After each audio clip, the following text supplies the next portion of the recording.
Ако не купите на тези цени, най-вероятно ще купите на още по-високи, на още по-скъпо.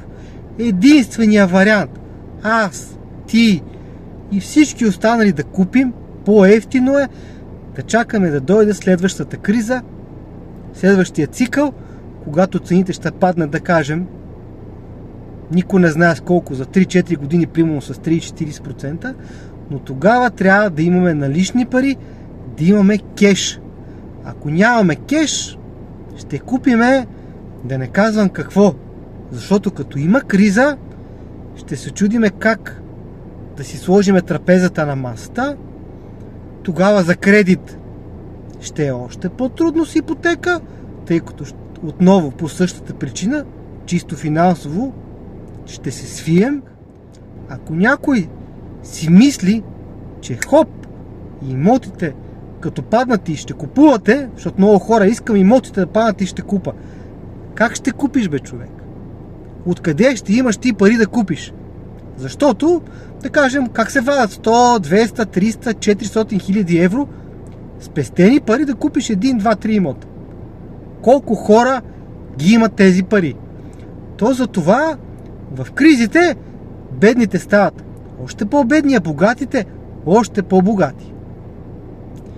Така че, ако някой смята, че ще бъде различно, нека напише, отговори и да ме репликира.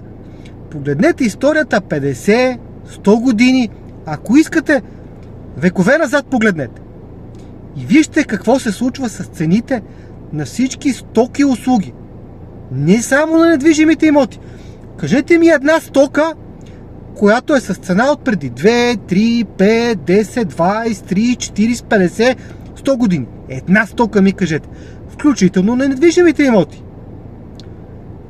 Трябва да дойде цикъл, да дойде криза, както казах, да паднат цените, ама какво се случи 2009-2014?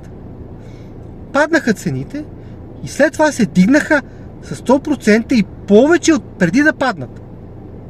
За напред, заради инфлацията, ще е абсолютно същото. Има една еврейска поговорка, която е много правилна и е много поучителна и ви съветвам да се вслушате в нея. Купувай когато е евтино, продавай когато е скъпо. Но за да купиш когато е евтино, трябва да имаш пари. Ако нямаш пари, за да вземеш ипотека, ти трябва много сериозно дупе в криза да инвестираш. Така че бъдете умни и разумни, защото ще е трудно.